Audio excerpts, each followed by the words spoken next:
Welcome, it's indisputable. I'm your host, Rashad. Richey, good to be with you. We have a lot on the agenda today. Breaking down news of the day with me, none other than Francesca, Rebel HQ contributor, all-star, remarkable human being. Should be fascinating. Top story of the day, Rudy Giuliani is being sued by his friend and attorney for over $1 million. Here it is. Elsewhere in Trump legal news, Rudy Giuliani is drowning in debt, and now his own lawyer is suing him for unpaid legal fees. That's according to a lawsuit from Robert Costello, who alleges that Giuliani failed to pay him and his law firm for legal services related to election interference cases in Georgia and Washington, D.C., and a variety of other legal matters. They claim Giuliani is on the hook for nearly $1.4 million in outstanding fees, and that he only paid a fraction of the tab, just $214,000, since November 2019, which is when he first retained Costello. However, the complaint does say that Giuliani made a partial payment of $10,000 last week. In response, Giuliani criticized both the lawsuit and Costello.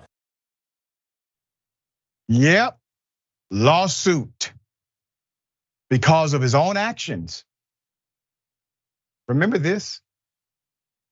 Rudy Giuliani is conceding that he made false statements about Georgia election workers. That's right. In a court filing, he does not dispute falsely claiming two of those workers committed ballot fraud during the 2020 presidential election. However, Giuliani also doesn't admit his statements caused damage. This comes in the defamation lawsuit brought by Ruby Freeman and Wandrea Shea Moss in 2021.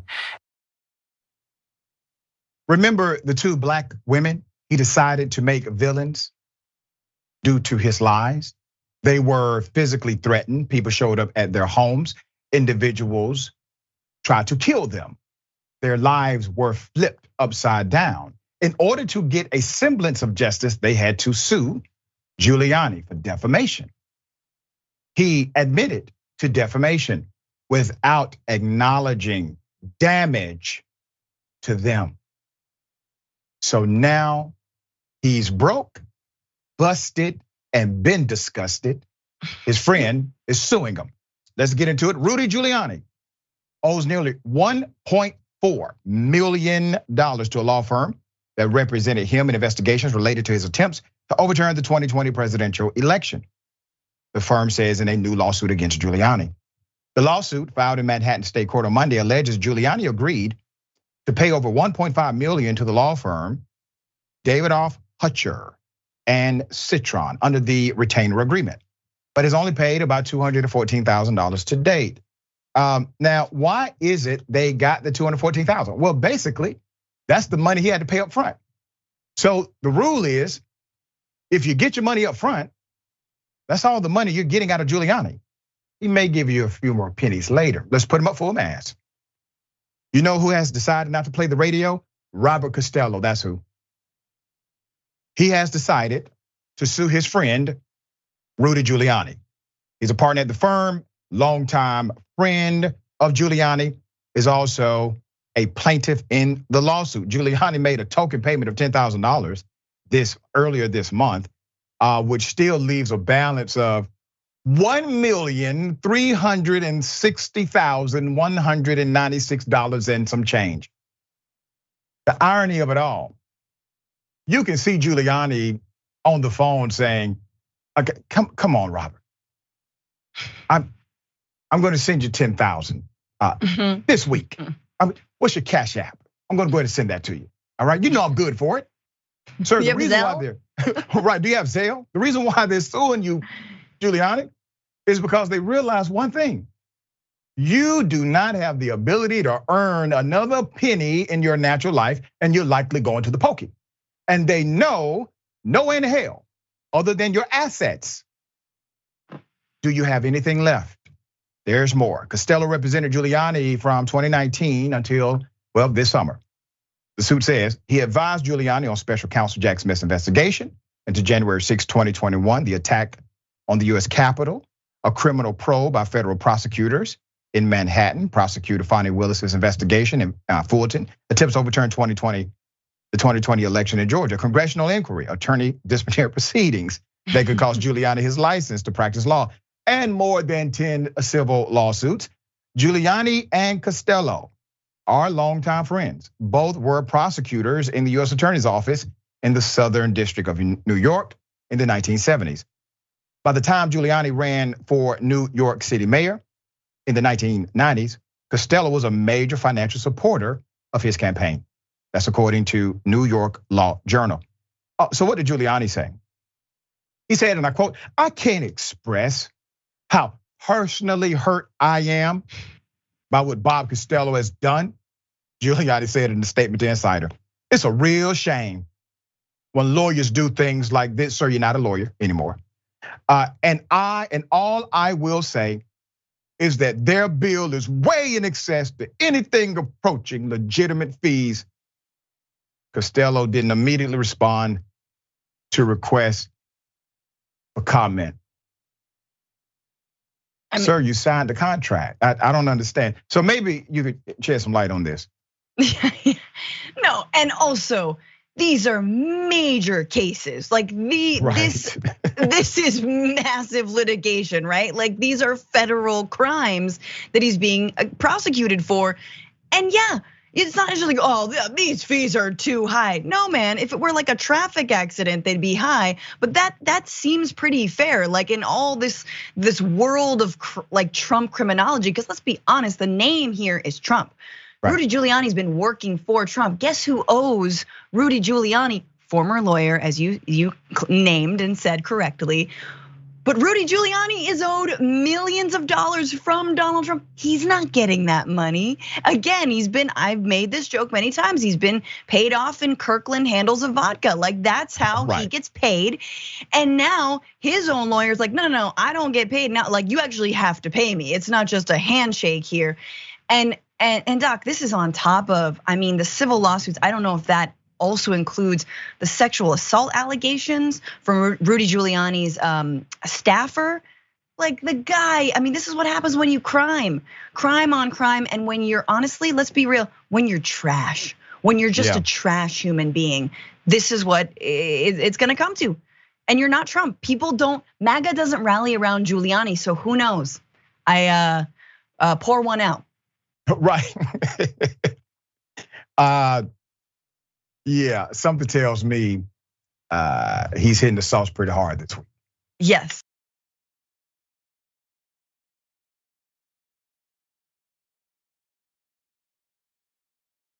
All right. Hell of a thing. A student, because of a hairstyle, gets suspended, comes back to school, change hairstyle, gets suspended again. Put up the picture full mass. You would have assumed schools learned their lesson. A Black Texas high school student who was suspended because of his lock hairstyle, according to the district, it violated the dress code, was then suspended again upon his return to school. The student has been suspended for more than 2 weeks because his lock hairstyle violates the Barbers Hill Independent School District dress code and grooming code. The code states that male students' hair will not extend at any time below the eyebrows or below the earlobes. Let's put up the mom and son. So George, who's a junior at the high school, received multiple disciplinary action notes, was placed on in-school suspension for wearing his locks hairstyle in a ponytail. His mother, her name is Richey, previously told CNN. She said her son was suspended the same week the state's Crown Act, a law prohibiting discrimination based on one's hair texture or protective style, such as locks and braids, went into effect. So what are they doing? So the school is trying to send a message. We don't give a damn about any laws around here as it relates to our ability to violate Black people. How dare you pass a law saying we cannot be discriminatory? We'll show you. Let's put her up. The irony of it all. Ali Booker, an attorney representing the family, told CNN Tuesday that school officials have requested George and his mother to meet to discuss the continued disciplinary action over his hairstyle violations. The family has been given a Wednesday deadline to meet with school officials, the lawyer said. The mother told CNN the family is considering legal action. Let's put them up. So in a statement shared with CNN, Director of Communications for the Independent School District said the district is unable to provide any comment with respect to disciplinary action or matters involving a student. Lance Murphy is the principal of the high school, and Dr. Poole is the superintendent. Buck stops with them. Their leadership is on display. Keep it up. Now, what do you notice here? Okay. Not a lot of hair. Right, exactly. So they're upset. So they make a dumbass rule saying, hey, listen, if you have a lot of hair, we're gonna just suspend you from the school. Makes them feel inadequate. But the insanity of them passing, the insanity of the Crown Act version of the law passing in Texas, and that same week they decided to do this to a black student. You know that black student did not just grow the hair that week. All right, thoughts here. No, I just think, I mean, this is why the Crown Act is important. And I remember when it passed, and I thought it was a huge step forward for Texas, a state that has gone backwards in so many ways. And I feel for Texans. And so in this case, I hope the family pursues legal action. Absolutely. Get money from the school district, because there are consequences when you discriminate against a child's hairstyle, that is so arbitrary in terms of like the rules can't be longer than your ears, but that ultimately in practice is racist. Like, you know what I'm saying? It's like, you think it's not a big deal. Okay, who does it apply to? It seems kind of random. And then you're like, all right, 9 times out of 10, who is being so-called called out for this? Because there's probably been a white kid with like longer hair than that, right? But like, that's not being called out. It's the same thing with workplace discrimination and all that. So good on them. We live in a litigious country. And if that's the only way to get them to act correct, then do it. Time to sue. Yep, and the irony of it is this. You literally have a leadership in the administration who will say, well, parents should have the right to determine if their student gets vaccinated or not, regardless of if it adversely impacts the rest of the children. Parental choice, parental rights here, right? But a parent, a black parent in particular, should not have the right to have a student who has hair. It's insane. Okay, we'll bring you developments as they come.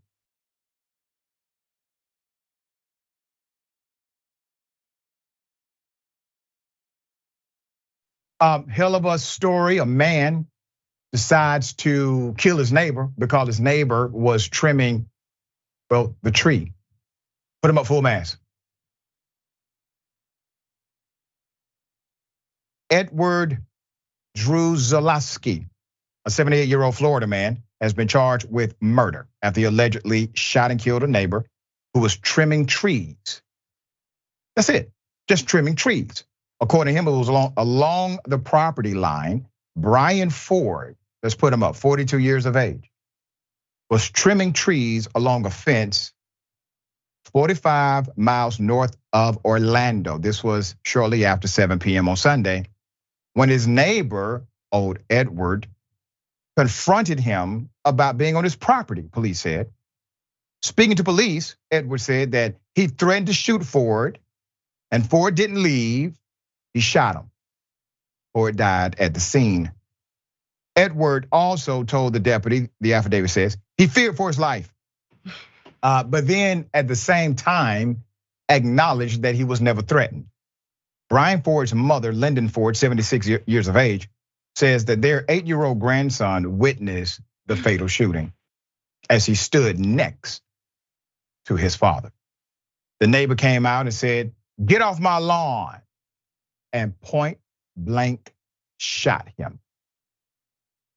The killer was booked in the county branch jail and is being held without bond Monday night, according to jail records. Earlier Monday, he made an initial appearance in court.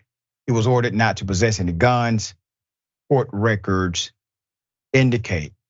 Now, where are we at in this societal construct there's a confusion, right?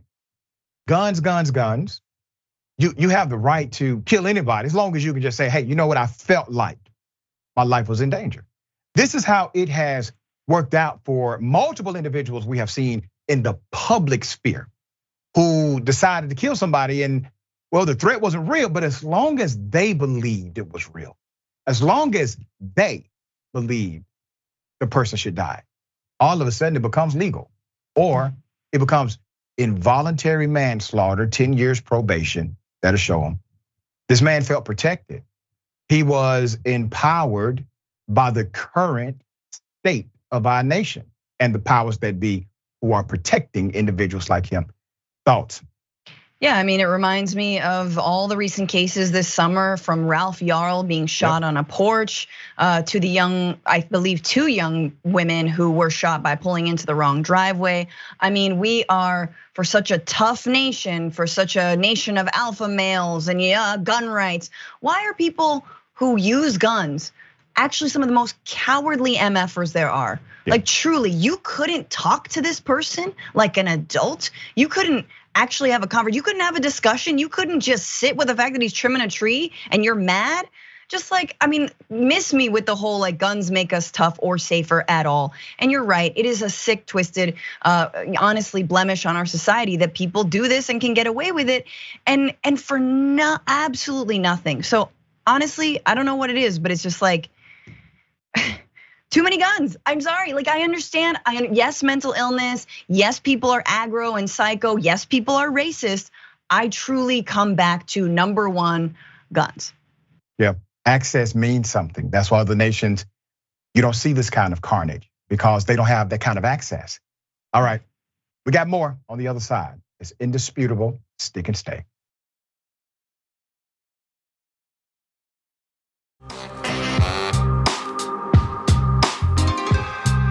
All right, welcome back. Always good to be with you.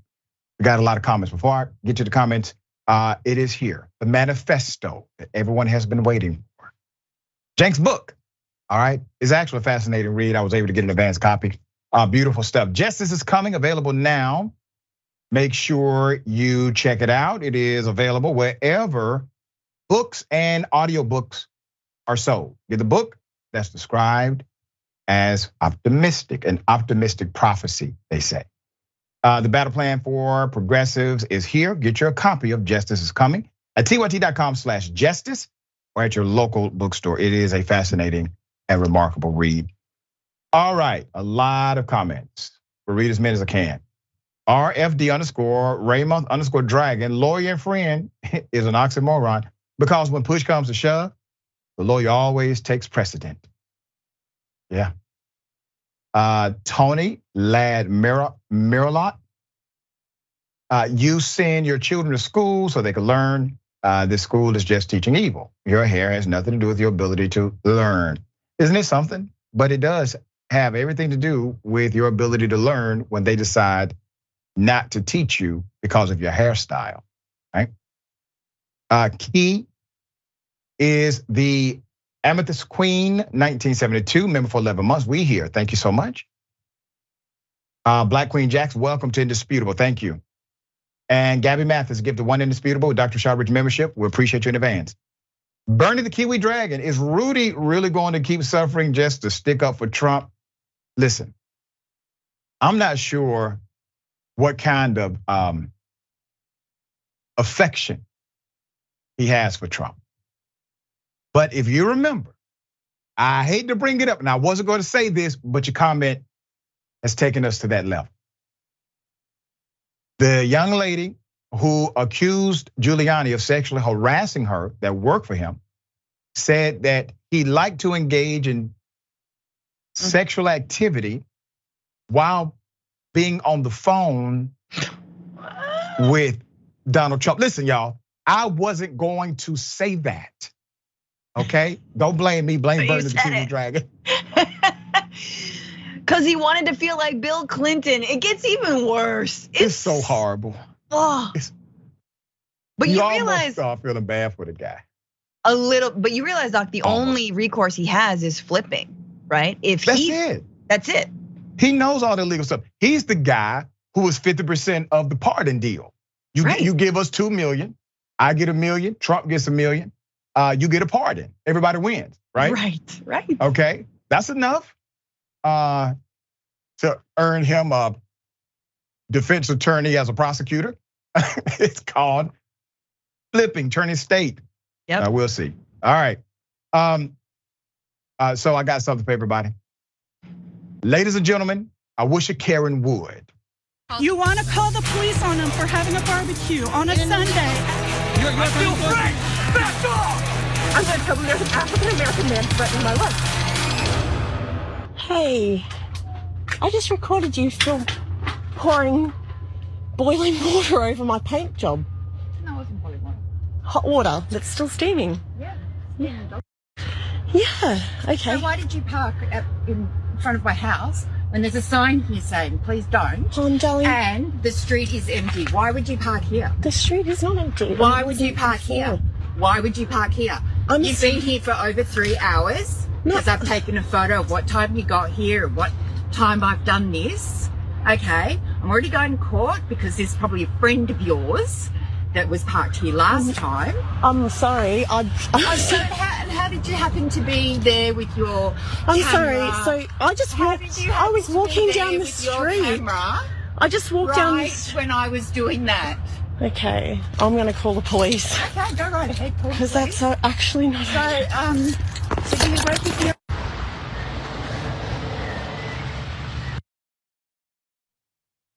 International Karenicity here. The lady literally put feces of a domesticated animal on the vehicle and claimed that the woman was a member of some type of parking in front of her house conspiracy by saying the other person that did it is probably a friend of yours. Ma'am, that is the most unlikely thing on the planet. All right, so thoughts here. It's more probable that you live on a street in a society with roads and cars. Have you thought about that? No? Okay, cool. Maybe you're living in the wrong part of town. Just like there's a reason that sometimes like the most unstable among us live in the middle of nowhere. No disrespect to the rural areas. Obviously, it's great. You want your space. I love it. But like again, and the woman has been obsessed. Like she waits by the door for someone to park the way like I wait for like a package. You know what I mean? Just like, ooh, and she can't wait. She got the boiling water with poo-poo in it. Ooh, you know. And there's a sign on her gate that's like, please don't park here. And this whole thing, like, calm down. It's a street. It's a public street. It's not your spot. Put cones up or something. You gotta do a better job. Yeah, let's put up the sign again. All right. So the first mistake, don't write serious stuff in cursive. Just don't do that. If you really want us to read it and pay attention, don't write it like that, okay? Don't make the fancy, make it look ugly. Put it in big, bright yellow with, I don't know, green words. We'll pay attention to that.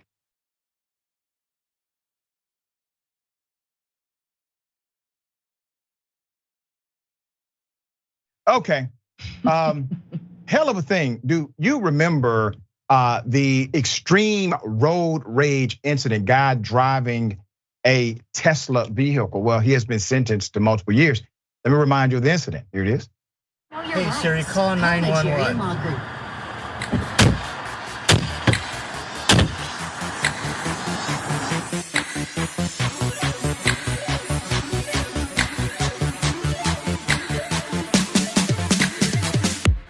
Right there. Coming in that Sam Smith. Just hit a car. Guess who's coming to town? And he's trying to go away. The victims are still afraid to show their faces. This was such an extreme act of unprovoked violence. Put up the picture full mask. Notorious road rage driver Nathaniel Walter Rademacher, who gained the name of Tesla road rage guy, has been sentenced to 5 years in prison for his extreme actions. In late 2022, Rademacher targeted at least 10 people who also happened to be mostly women in a series of road rage attacks across the LA area. Police say they found both steroids and $30,000 in his vehicle during the arrest a few days back. On top of everything, Rademacher is also facing a misdemeanor count of elder abuse, 2 misdemeanor counts of vandalism. KTLA also found a private Instagram account that seems to be Rademacher also saying, "Talk to my crowbar." Let's put up the picture. My God. So his road rage rampage resulted in convictions on several felony counts, including criminal threats, vandalism, assault, and elder abuse. At least 10 people, by the way, mostly women, reached out to Eyewitness News saying the 36-year-old violently attacked them in cities across Los Angeles County. 2 victims learned of his sentencing after the news alerted them to it. And here's what they had to say. One said, and I quote, "I just feel like he's going to get out and be infuriated, especially since all our names are out in the public, in public record, for the majority of us," said a woman who wished to be identified only as Gracia. She encountered Rademacher during an incident at a storage facility in Atwater Village in November 2022. I feel like it's definitely still not over, especially because 5 years is not enough. The second victim, identified only as Gabby, recalled the frightening encounter on the 101 freeway, which also took place in November. Her dash cam video led to the eventual conviction. A number of victims have remained in contact with each other through a group chat. They said members offer each other support and important updates. He was found guilty of criminal threats, vandalism, assault, and also, once again, elder abuse, 5 years. To me, not enough because of the compounded reality of how many victims he tried to rack up. This person obviously could have killed people, right? So he has multiple victims, is aggravated severely. It seems significantly calculated, just based on his $30,000, the continuation of going through LA County, and he tried to target what he considered to be the weak. All of these, in my opinion, would create special circumstances for enhanced sentencing. All right, thoughts here. I mean, and I don't always mean to bring this angle in, but this is indisputable. And we look at like sort of the underlying, structures of things like white supremacy and racism. And you just gotta wonder if the guy was not white driving a Tesla and was like carrying a crowbar around and bashing people's cars in, he wouldn't have had 10 victims because it would have been done by the first one, right? And just, again, I think 5 years, I first saw this and I was like, damn, for road rage, wow, you better be careful. But then you think about it and what the victim said really rings true, which is like, and this is the problem with our justice system generally, if there aren't lasting attempts at either consequences or honestly rehabilitation, check-ins, what's this guy doing? Are we allowing him to have access to like all these steroids, which clearly is making him a little unstable? Like if there isn't follow-up, 5 years is very little. Right? And so I would hope that there's something more. And I don't know, for his sake and for their sake, I hope he, finds his God in prison. But I feel like he's just gonna do more steroids and pump more iron and be scarier. Yeah, and that's kind of what the victim, are saying, because before this happened, he didn't know who they were. He was attacking people he thought were weak, right? Now he knows who they are. He knows their full names. He can find their addresses. It's the digital age. They are now more afraid in the aftermath than they were in the moment because of these additional variables of identification. All right, we got more on the other side. It's indisputable stick and stay.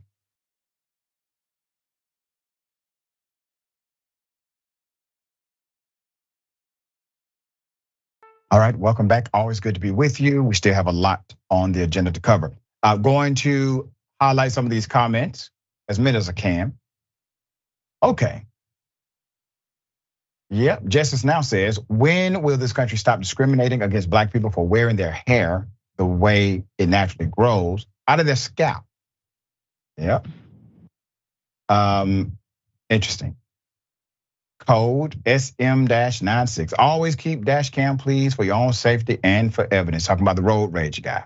Just thinking that's like, I don't have a dash cam. Like, do I have to get a dash cam now? It's coming to that point, right? And I know a lot of people will use their cell phone setting that can kind of become a dash cam if it's positioned correctly. But it's getting to a point where I'm about to recommend a dash cam per car, because, and not just for people like him, but for the police as well. Because if you're recording with your cell phone, they'll end up taking your cell phone or arresting you just because they see you recording. Right. All right. And dissident PM. Karenicity knows no borders. That's right. It's epidemic. And yep, own the Schmoopy Dragon. Owen the Schmoopy Dragon. You don't own the street, Karen. You can't tell a Karen that. All right. Okay. A story that we broke right here on Indisputable. 2 truckers went into a Denny's. They were denied service, and then the police called on them. They recorded the entire incident. Let me give you the recap. Here it is. Excuse me, we're ready to place our order. And she goes, I don't like you yelling at me. He didn't yell. He wasn't rude. Nobody was out of the ordinary. And then he goes, I just wanted to say we're ready to place our order. And then she goes, well, I don't need you people calling me over to this table like that. Then after that, he said, but I saw that you serving other people, and we just want to let you know that we're ready to place our order. Just like we said, we're not thinking racism or anything like that. So then she goes, you know what? I'm not serving you people. You need to get your stuff now and go. I'm calling the police. And then she snatches the menus out of our hands. Hey, Tara, I was hoping to have an officer dispatched to our restaurant. We have a couple guests who are unruly and are refusing to leave. Are they being violent or have any weapons on them? Not to my knowledge. So I'm the regional manager. I'm actually getting ready to head in there. I'm about 20 minutes out. But the team called me and they said they're just like very confrontational and argumentative and like refused to leave the building and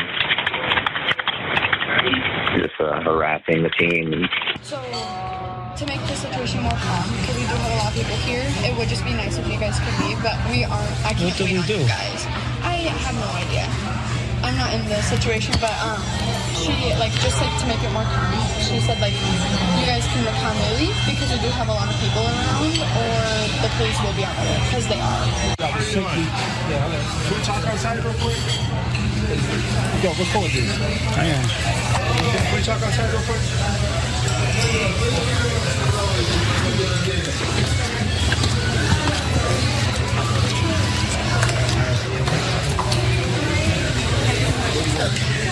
Just outside here. It's crazy. They're refusing to serve us.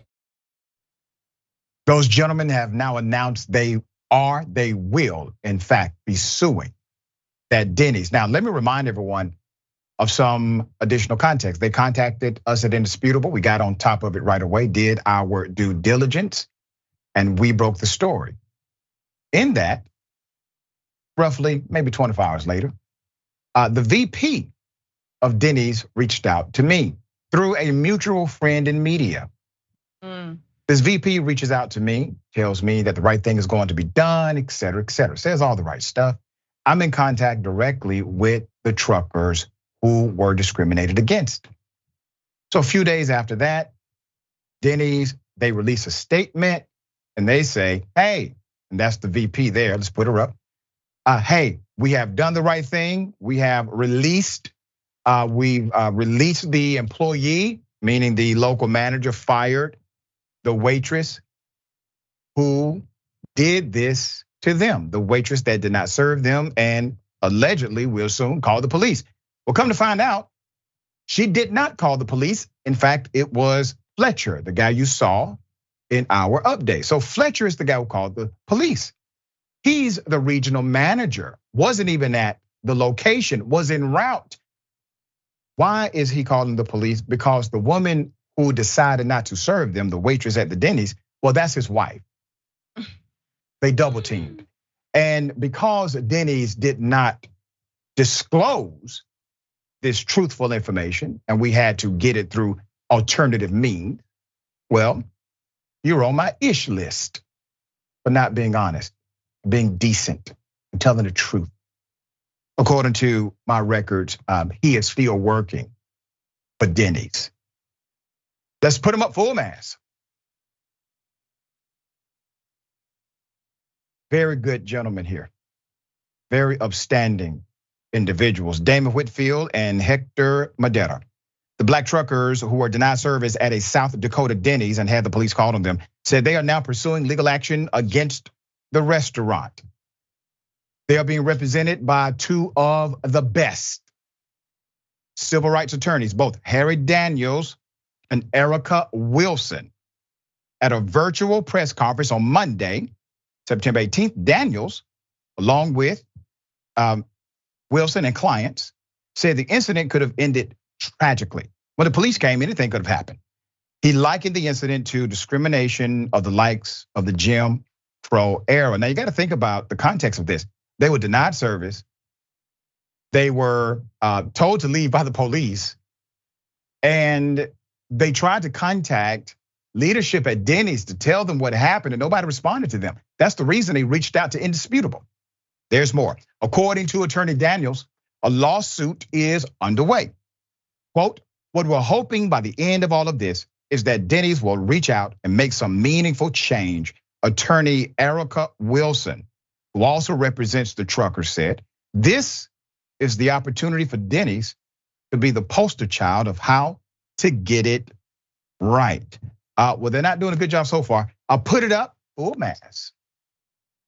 And I will say this to Denny's, if you get it right, I will report you got it right. If the truckers would like to say you got it right, I will say the truckers have said you got it right. I will report the facts. According to the original statement and press release by Denny's Corporation, the waitress in question was fired from her position at Denny's for the incident, stating, quote, as a result of the investigation, the franchise owner immediately took decisive action and the employee is no longer with the company. However, we uncovered that the waitress who refused to serve them is the wife, as I said, of the regional manager of the Denny's, Mr. Michael Fletcher, and it was Mr. Michael Fletcher who actually called 911, which was undisclosed by Denny's court. He was not fired. His wife had to take one for him. Prior to this revelation, Indisputable spoke directly with Miss April Kelly Drummond, the VP of Diversity, Equity, and Inclusion. Madam, I don't feel very included when you lie to me, when you decide to withhold information from the truckers and not be transparent with the communities that you have offended. That's my opinion. That's how I feel about it. Yeah. All right. They keep passing the buck down, but no, it goes all the way up. And she's failing to do her job, and the regional manager obviously failed to do his job. I can't believe this is the year 2023 and two black truckers trying to get some pancakes and bacon, a grand slam, were denied service because of the color of their skin. Last thing I'm gonna say about this, I'm glad that these people were fired. I do think more people need to be fired. It's incredible to me that in this country, had this situation escalated because of the police presence, and the police, heaven forbid, did something to injure or hurt or even kill those truckers, guess who wouldn't be fired? They wouldn't be fired. Right. So interesting that Denny's, as terrible as it is, has minimal more accountability than the people who are supposed to protect us on a daily basis. Isn't that something? And I can't imagine what may have happened if they said, no, we're not going anywhere. We did nothing wrong. This is a violation of the Public Accommodations Act. We're not going to get up. Okay, we will bring you updates as that lawsuit comes forth, and we will tell you Denny's response on record. We got more on the other side. Indisputable, stick and stay.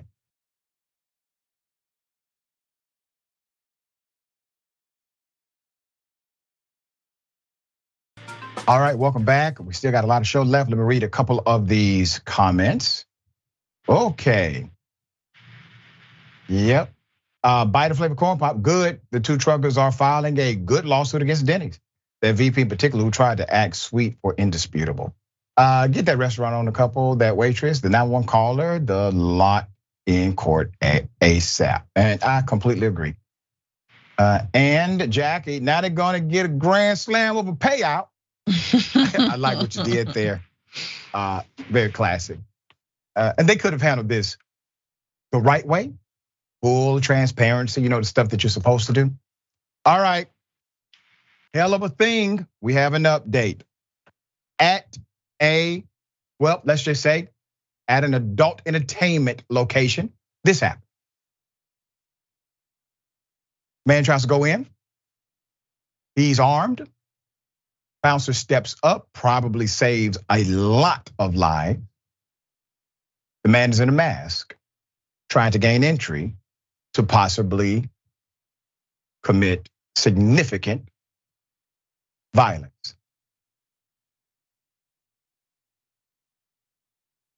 They teach him out of guts. They beat his ass. Yeah, they did. And they didn't kill him.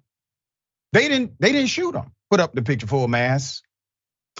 Obviously, these bouncers are not the police. Video shows the dramatic moment a bouncer had to disarm a gunman from entering the strip club in Tampa. The security video shows the gunman can be seen approaching the entrance of Mons Venus. Manny Resto, a former professional wrestler turned doorman, intercepted Michael Ruttman, 44, as he tried to force his way into the joint with a 9mm. This was about 1 a.m. in Tampa. Tampa Police Department said in a Facebook post that he had KILL written on his arms and 2 fully loaded magazines in his pockets, along with more ammunition, knives, firearm holsters in his pickup truck as if he was going to reload. The hero, Manny Resto, says, and I quote, "I saw him raise his hand and he had a gun." Resto said during a press conference afterward, "I saw him pointed towards the door and I decided that he was not going to enter the club and hurt anybody." You saw it. I mean, the man is not making up some local hero story. He actually is one. Okay, Tampa Police Department's interim chief, Lee Burkow, said the bouncer, Manny Resto, he said potentially, stopped a mass shooting from taking place by disarming and apprehending the man. A single bullet was fired into the door of the club, but no one inside was hurt, police said. Other security guards joined Resto in subduing the gunman. And with one suffering minor injuries in the altercation. The gunman was arrested, is facing charges for aggravated assault, battery with a deadly weapon, among other charges. The motive is still unknown. Investigation underway. Let's put up the picture again, full mass of the hero here. Not only did he save lives, he also did it in such a way that preserves the life of the individual who will face the opportunity at his constitutionally given right of a court hearing, a trial. All right. Yeah, he was just super lucky. I mean, this psycho got off very easy because you saw the bouncer disarm him and point the gun at him, his own gun at him. I mean, clearly this whole mass shooting was poorly planned. Obviously, it is even disgusting to even say that in a time where we have mass shootings every single week, every single day, truly. But the dude was not prepared to do what he wanted to do and kill the people he wanted to kill. And look, I'm someone who is no fan of bouncers. I feel like they've carded me one too many times when I was younger and I'm still mad. No, but when there are good bouncer stories, let's celebrate them because like people want to have fun. People want to club, people want to go to, a nudie bar, like whatever. I don't think that's what they're called, but you know what I'm saying? They want to like be in peace. And these are the folks who are helping them do that. So, kudos to him for being incredibly brave after a shot was already fired. Hello, Uvalde cops could take a page out of Manny's book. There you go. Well said.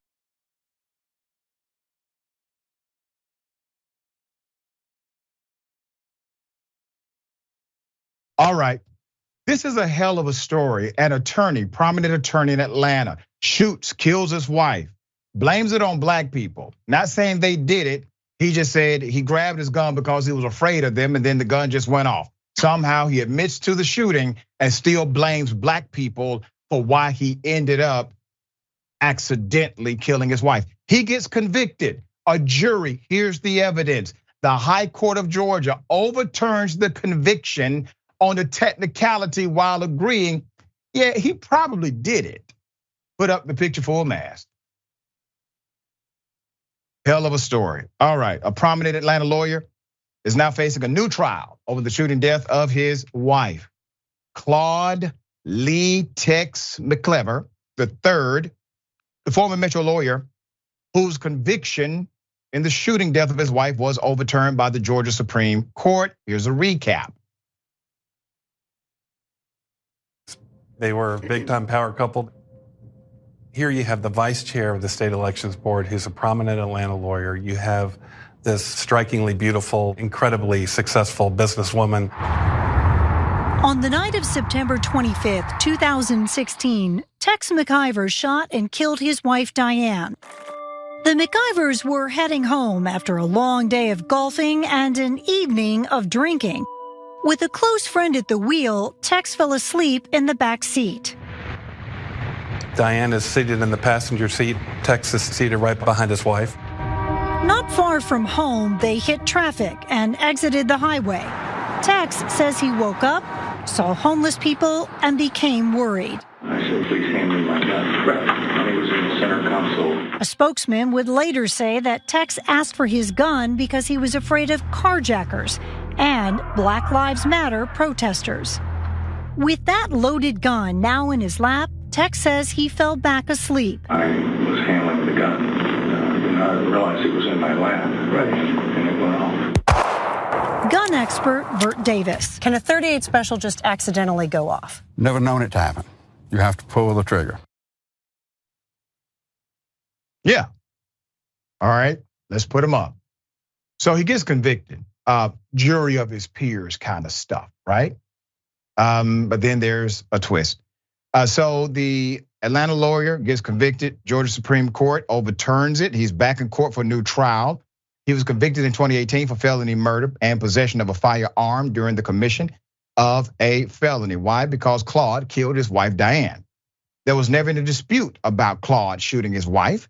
The question at trial was whether he meant to do it or not. Prosecutor said that he was driven to kill her because he coveted his wife's money. Defense attorney says, nonsense. Claude loved his wife dearly, and her death was a terrible accident after he had fallen asleep with the gun in his hand.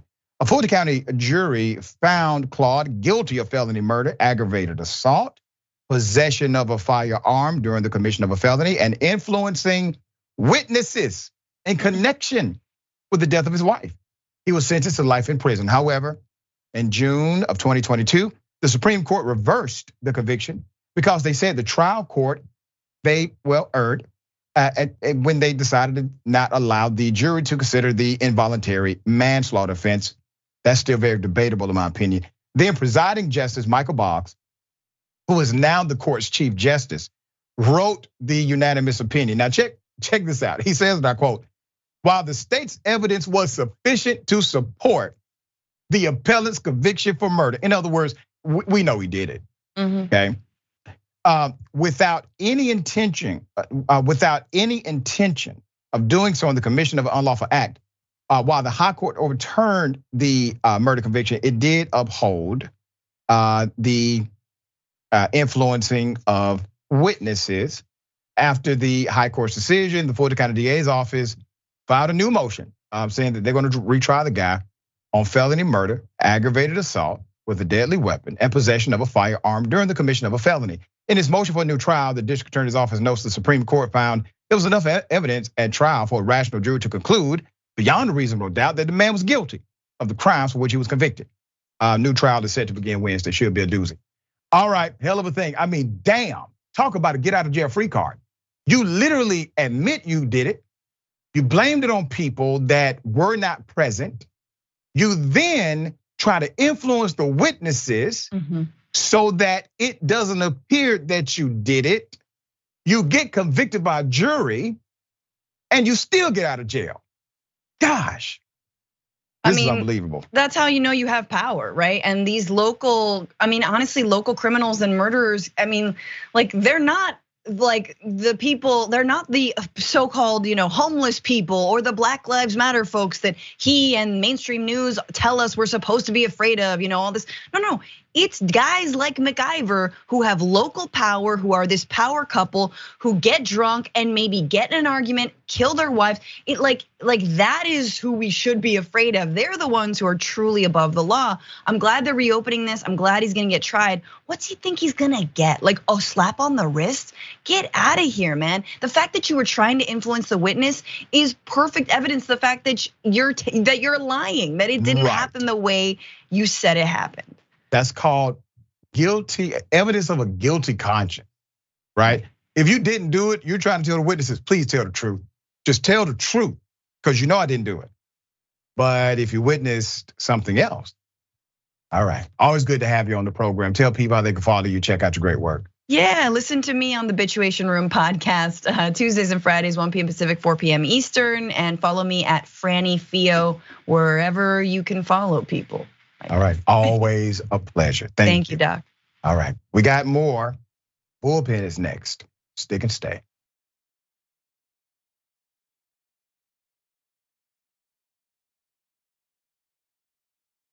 All right, welcome back. We got a lot of comments. I will read as many as I can. I'm kind of pressed for time.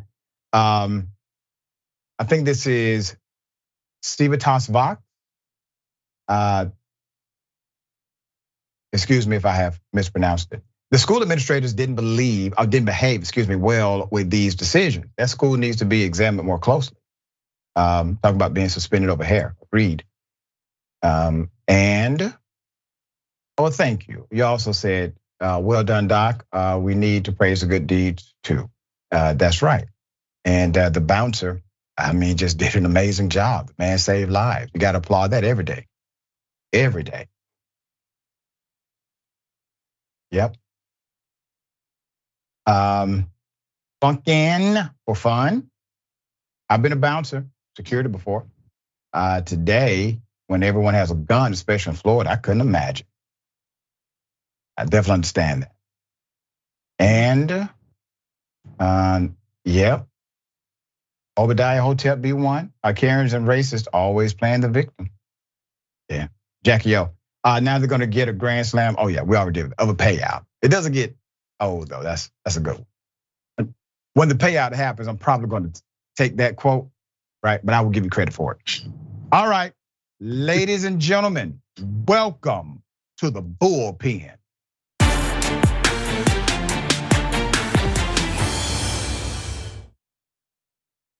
All right, in the bullpen today, we have another story of someone who was experimented on, used as a guinea pig. We have been covering these stories to provide light, advocacy, and hopefully justice. We have on the show today, Mr. Irvin Moore. Mr. Moore spent 52 years in prison on a life sentence, and he has a significant story about what happened to him. And advocate Adrienne Jones Alston, re-entry advocate for those who have experienced this kind of suffering. Her father suffered abuse at the Holmesburg prison as well. I thank you both for being on the show. I wish it was under better circumstances. How are you? Well, thank you for having me, Dr. John. Yes, sir. I appreciate it. I appreciate you being here. So let me do this. I want to make sure we update the story so that people will be reminded of what this story is about. And then we're going to get into the interview. Here it is. Unethical human experiments conducted on mostly Black prisoners at Holmesburg prison. Approximately 300 men were exposed to herpes, skin blistering chemicals. And on that block, the horror of living started for me. It was a radiation study. It put circles on your back, and the radiation would take your skin down to the white meat. And then they would put some kind of salves on it to bring it back. Wow.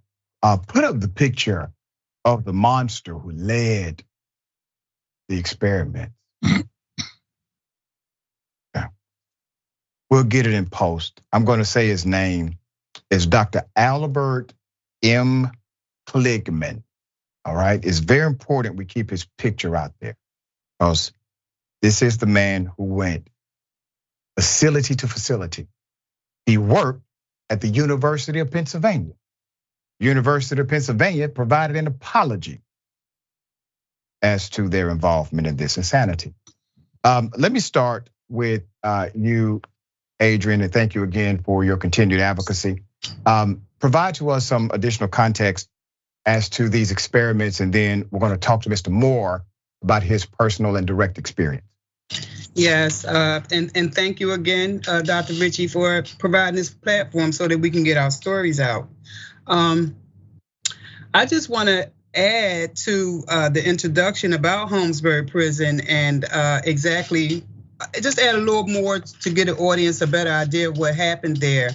Holmesburg Prison is in Philadelphia, and between 1951 and 1974, it was the site of the most heinous and unethical experiments performed on human beings.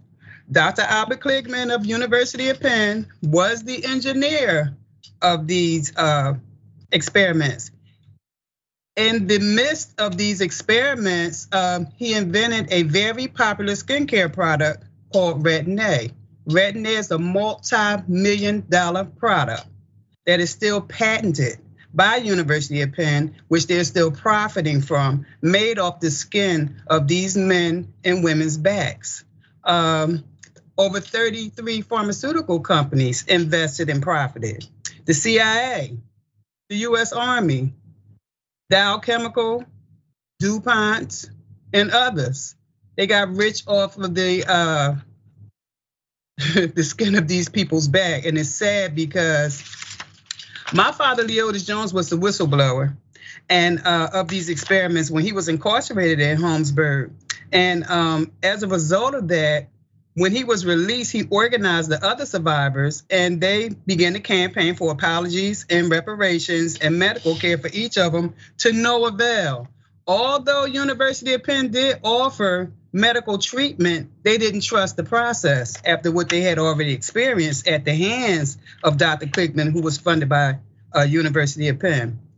But my father and another inmate named Alan Lawson, they were invited to Capitol Hill to testify during the Kennedy Senate as to why they thought these experiments were unethical.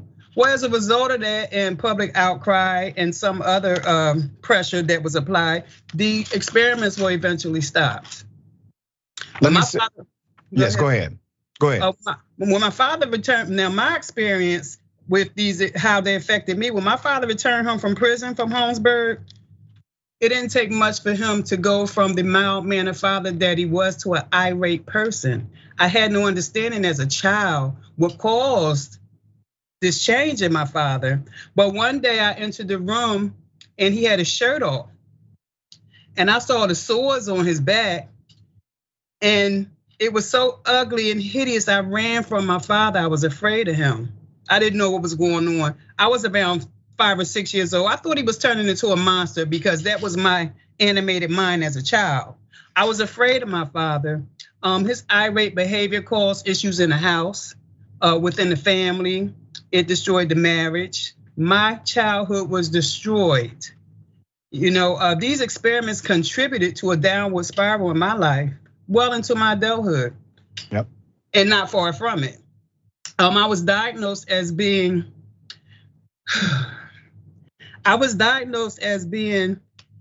emotionally disturbed at the age of 16. I ran away from home. I had no understanding why and how things happened. I was just a dysfunctional person because of the horrible things I saw him do. We had to move away from him. You know, I had to help my mother take care of the children. I had no childhood. You know, when I met the other survivors, a lot of things didn't come together for me until I met them. And I started piecing some things together, and I was like, well, this is that, and their stories sound so familiar. It added up to how my father was behaving. So he was chemically damaged. My father and countless other inmates were damaged in that prison, released back to their families, and the community of Philadelphia wreaking havoc. Some of them were fortunate enough to bounce back. Some of them died. You know, some of them well up into their 80s are still suffering. I talk with the survivors. We have close relationships of the ones that I met, and the poor guy who drank the diet shake is still being treated in his 80s for colon issues. You know, the digestive issues. It deteriorated his colon. You know, it's sad. And what I want to add is, it's just alarming to think about these terrible and inhumane experiments and the attention that we gained during this campaign from the city of Philadelphia. They apologized. People apologized. They said they're sorry. But when I approached them during this campaign, no one has any interest in helping us with this healing campaign, because we need to heal from this. That's right. The families need to heal from this. The community of Philadelphia need to heal from this. And no one seems to have any interest in helping us. They have an election coming up in Philadelphia, and I listen to the politicians saying what they'll do for the community. How are they gonna do this? How are they gonna do that? But yet this horrible history that's not gonna go away is not going anywhere. My father fought for decades for justice. Now here I am. My children were affected because I was affected. So this is a generational issue. Accountability. We want accountability. We want reparations. We want these very rich people who benefited off of us to come up and say, hey, what can we do to help you guys through this healing process? We shouldn't have to go through having marches and rallies and going here and going there and trying to contact them. These are well-educated individuals who know better. I agree with you wholeheartedly, and I want to remind everyone that the monster, Dr. Kligman, actually said he wanted to do more, that it was a mistake to close down those prison experiments that also included removing the nails from individuals' fingers. It included something like a radiation substance, adverse effects, all happening under the guise of research, people being paid $1 a day, getting money on commissary. It was insane. Now, let me go to Mr. Moore. Mr. Moore, we want you to tell us your story. Yes, sir. Again, as Adrian said, first I want to thank you for this opportunity, an opportunity that a lot of us feel is long overdue. As you stated in your introduction, I served 52 years in prison. I've only been home 2 years. So everything that Adrian is talking about is fresh in my mind. In 1969, I was 22 years old. I went to prison. I went to Holmesburg Prison, which is a dank, dark, dangerous place. And one of the things that made it different from any other prison in Philadelphia was they had experimentations that we didn't know about.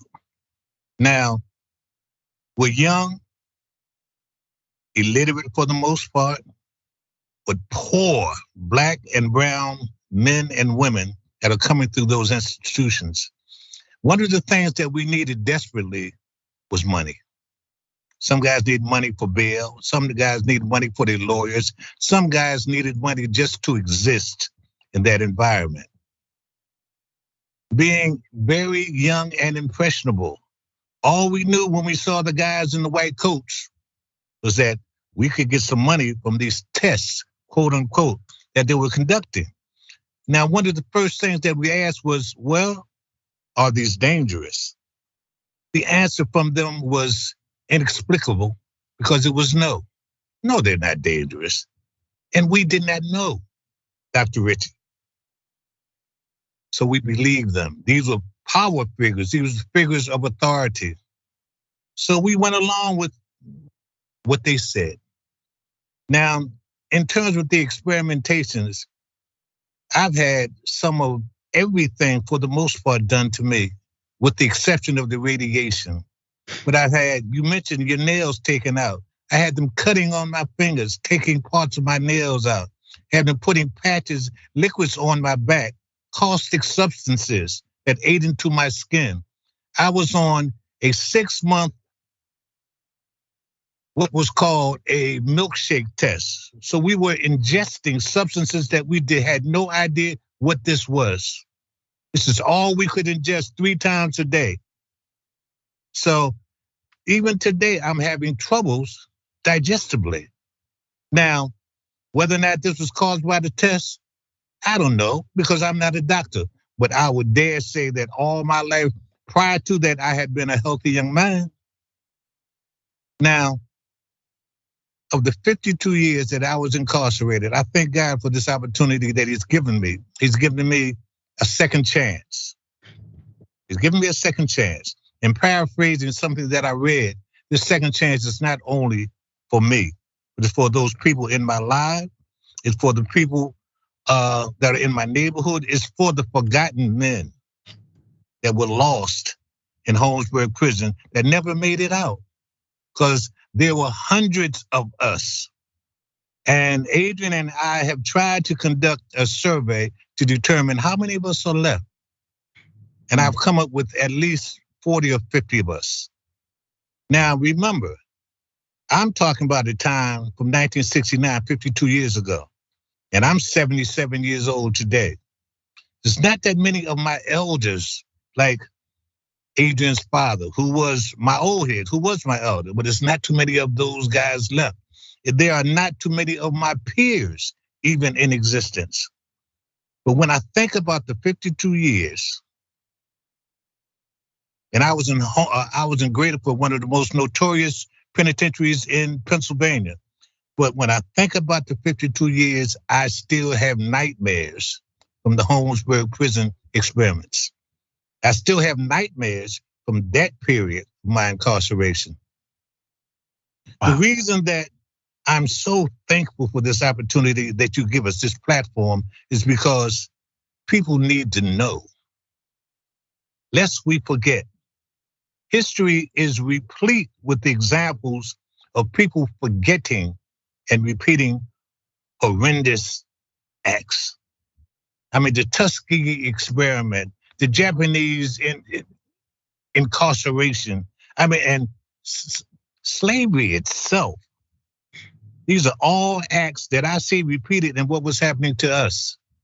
And there were people who, if we're going to talk about finances, people who made millions, including the United States government. One of the tests that I tried to get on prior to starting this 52-year sentence, because I had been there before. I was there when I was 17 years old. And I was trying to get on a test that was called the Army study. It was going to pay more than anything else that had ever come in there, because the other tests would pay maybe $5, $7, $10. And at that time, under those conditions, to us, that seemed a lot of money. I look back on it now and I cringe at how gullible and naive we were. But that's one of the things that they used that they had going for them. Can you tell us about the Army test? What was the Army test? I tried to get on that test. I was admitted on the test. It was going to put us in trailers away from the general population for approximately 4 months. The day that they called for us to come over for the test, I went, I had everything that I needed to have, and I walked over there and they stopped me at the door and said, "Mr. Moore." I said, "Yes, sir." They said, "You're not 21 years old." I said, and I wasn't, of course. So they denied me admission.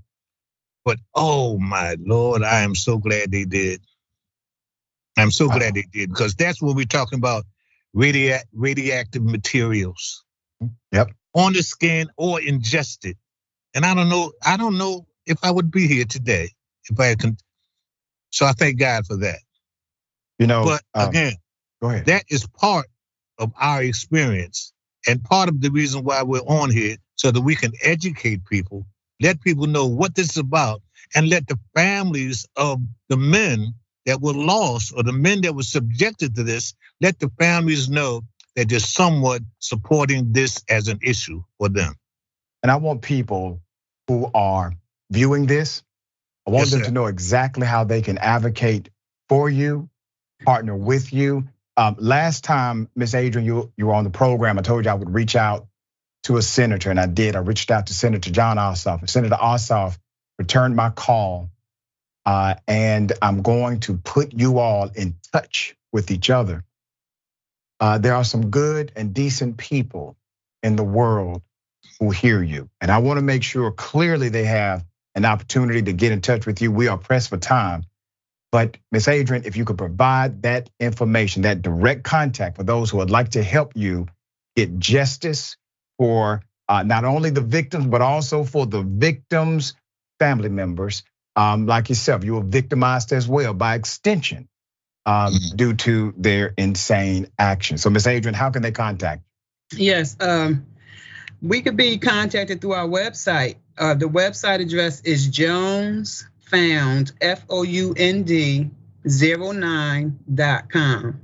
JonesFound09.com. That's our website. There's a link where you can send emails. You can look around and see some of the work that we've been doing. And order a t-shirt to support us. That's up there too. So JonesFound09.com is our contact information. I want to say thank you to both of you for your time. We're going to continue to stay on this. We are a platform of truth. There are no scared individuals on this team. All right, okay. We go where the truth leads us. My continued prayers and obviously advocacy will remain with you. And please keep us updated on progress. And I will be in touch with you, Ms. Adrian. Thank you both. Yes, thank you both. Yes, right. Thank you. All right. Remember, take care of yourselves. Yes. Take care of each other. Yes, sir. Take care of the planet. Until next time.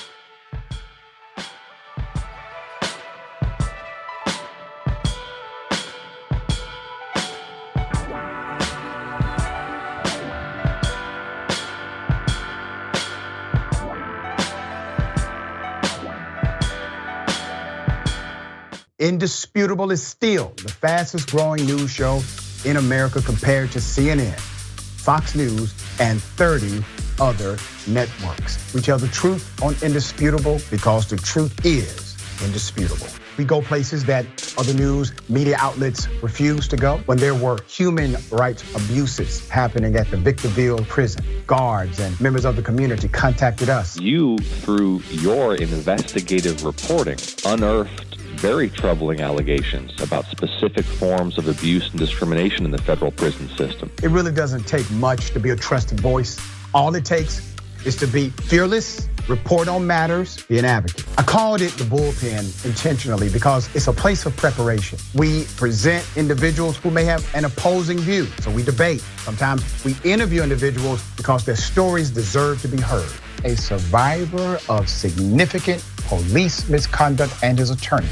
We covered this story earlier and to remind you of the horror of one man being shot at damn near 100 times by the police. We take time on this show to showcase the temper tantrums of Karens in the wild. We do this not because we want to see people's emotional outbursts in public, but because these incidents are emblematic of a bigger societal issue taking place across the nation, and it has to be checked. My friend, my big homie, attorney at law, Benjamin Crump. I just want to thank you, man. When educated, articulate brothers like yourself speak truth to power, it makes a great difference in changing the landscape in America. Listen, no matter what you do, don't allow the politics of ideology to evaporate the soul that still exists inside of you. They don't stop, I don't stop. Racism won't stop, I won't stop. Systemic bias won't stop, I won't stop. People still need healthcare, so I won't stop. People still need criminal justice systems reformed, so I won't stop. You won't stop either.